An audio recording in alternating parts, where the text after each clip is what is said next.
Bom dia a todos. Subo a tribuna para tratar de dois temas. O primeiro tema, bem curto, uma comunicação, na verdade, mostrando a continuidade do acompanhamento do mandato nas demandas, é a recepção, e a abertura do pedido de processo administrativo disciplinar em relação ao senhor Aurino da Rocha Luz, que é atual detentor da serventia extrajudicial de Caxias, do cartório de Caxias, do conhecido cartório de Caxias. Nós trouxemos aqui contra o Aurino muitas denúncias de várias e várias pessoas que foram lesadas no exercício da função óbvia do titular do cartório, do Aurino.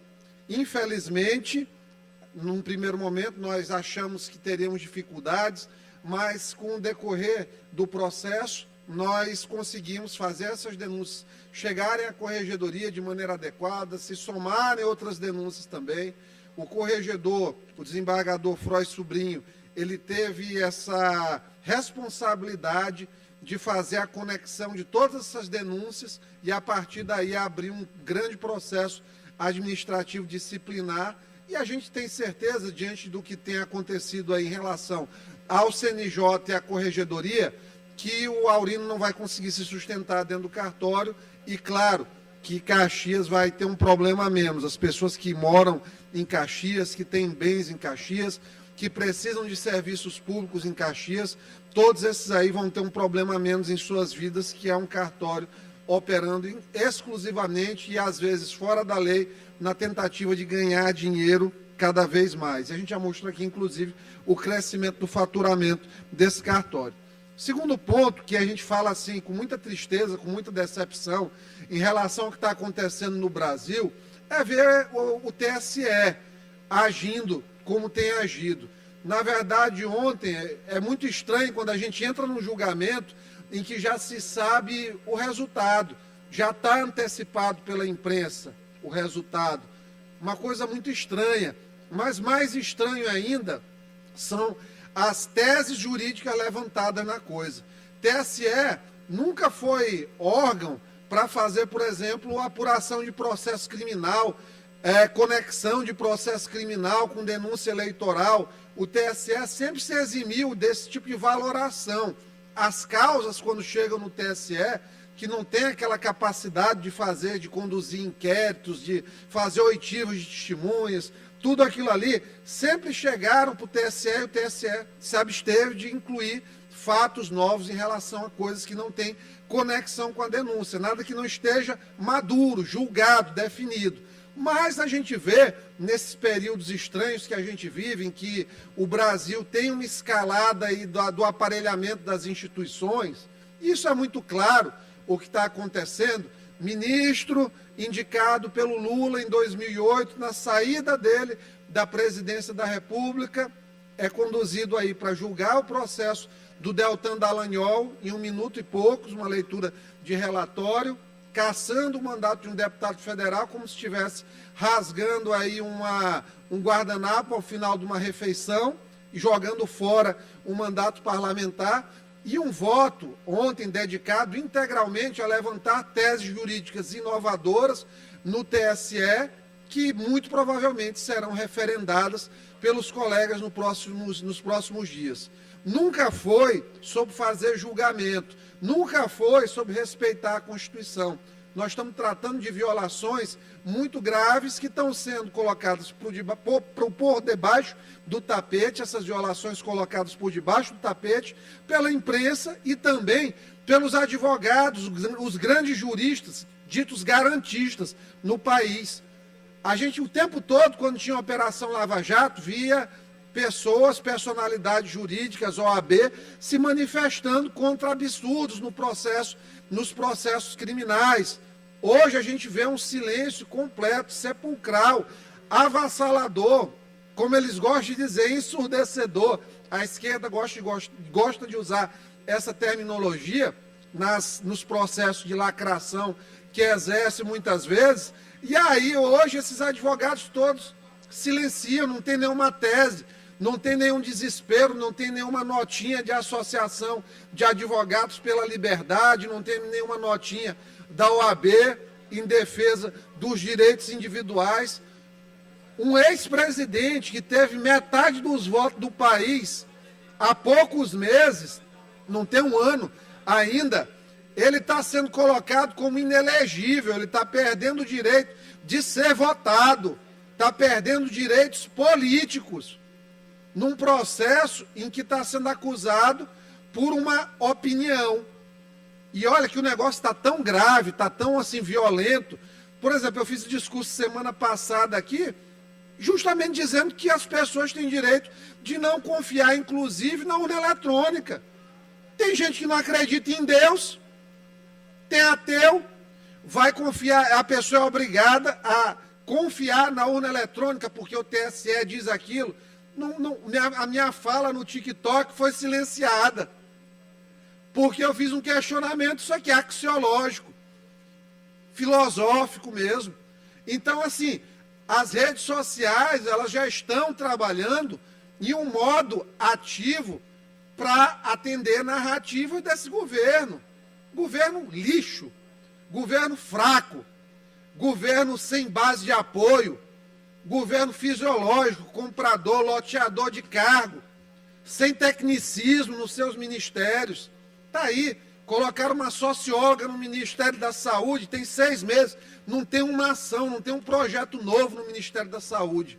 Está sobrevivendo de projetos do governo anterior, reeditaram mais médicos, essa coisa que sempre serviu para a alimentação de ditaduras cubanas.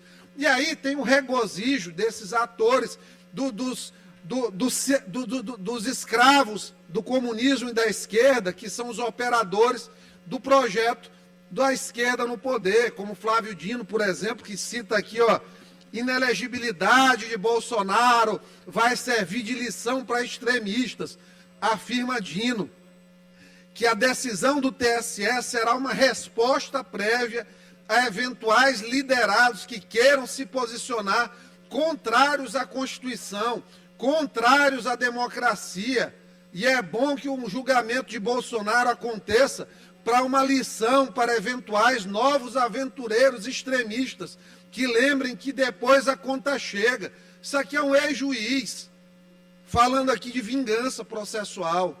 Quem todo dia falava no Twitter, usava o Twitter para escrever páginas e páginas e páginas aí, em vários e milhares de tweets, falando de Lava Jato, justamente sobre violações, sobre a necessidade de um juiz imparcial. Nós estamos aqui com o ministro da Justiça que defende decisões prévias do TSE, que claramente opina em desfavor de réus no TSE, que age aqui como um projeto mesmo político. Sabe por quê? Porque tem medo de uma figura como Bolsonaro, que tem uma ascendência carismática grande, que hoje ganharia eleição. Lula hoje não ganharia eleição se fosse hoje, porque todo mundo já viu que ele está preocupado em viajar o tempo todo. Aí hoje ele soltou uma que a comida dos hotéis que ele fica é ruim. Só diária de R$234 mil, e a comida do hotel é ruim. Disse que a comida do Palácio da França, que o Macron lhe serviu, era uma comida ruim. Então, que tipo de cidadão é esse que o Brasil colocou? A preocupação dele é trocar de avião para poder dar uma janjada a bordo aí do avião de maneira adequada, não fazer escala para não ter trepidação aí no momento dele, infelizmente. Então, assim, nós estamos diante de uma verdadeira corporação que, infelizmente, se infiltrou também no TSE. Ministro lá pegando tapinha. Imagina se eu dou um tapinha na cara de um desembargador aqui do Maranhão. Primeira coisa que faz é se declarar suspeito num julgamento. E não, o ministro do TSE está recebendo tapinha, chega para o Alexandre de Moraes e diz missão dada, missão cumprida, quando conduz Lula até o centro da mesa. Isso é uma vergonha. Esse país é uma vergonha. País lixo está se transformando. Entregaram para o aparelhamento, vai virar a Rússia. Parecido que o Putin, no meio do processo, bota mais 2 anos de mandato para ele, era 4 anos, coloca 6. Isso aqui está só começando. Só começando. Infelizmente, o país está perdido.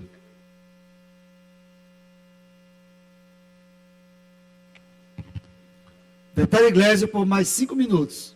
E só lembrando aqui, e vamos ver se a Assembleia é um lugar ainda de atos democráticos, eu fiquei sabendo ainda agora que dia 13 de julho a Assembleia vai entregar uma medalha aqui para o Ricardo Capelli. Já quero desde já antecipar minha presença aqui no dia da sessão e me inscrever para ser oportunizada a fala nos termos regimentais, para tratar um pouquinho dessa medalha, do histórico dessa medalha, do cidadão que foi colocado aí na CPMI, vários requerimentos de presença na CPMI, e que manobrou junto com o ministro da Justiça para não participar. Fujão, medo de ser questionado. Eles estão passando tanta vergonha, deputado Rio, que teve um ontem que chegou: coronel, qual é a sua patente no Exército? Na ânsia, no ânimos lacrandes, na vontade de lacrar, assoberbado: coronel, qual a sua patente? Major Bruno, qual a sua patente? Major, né? Ontem foi isso aí, e eles estão desesperados para isso. Os deputados do Maranhão, que estão na CPI, estão lá gritando com os outros, chamando os outros, xingando inquirido, que não foi ainda nem julgado com nada, chamando os outros de vergonha. E para isso aí que a gente paga a internet, né, para ver esse tipo de coisa, infelizmente, né? Então, assim, dia 13, convido aqui todos os colegas, deputados, deputadas, e se tiver algum deputado também, né, que está cada vez mais frequente aqui, dia 13/7, sessão de entrega da medalha a esta grande figura que entregou um maravilhoso trabalho pelo Maranhão, chamado Ricardo Garcia Capelli. Estarei aqui e conto com a presença de todos também, e todes.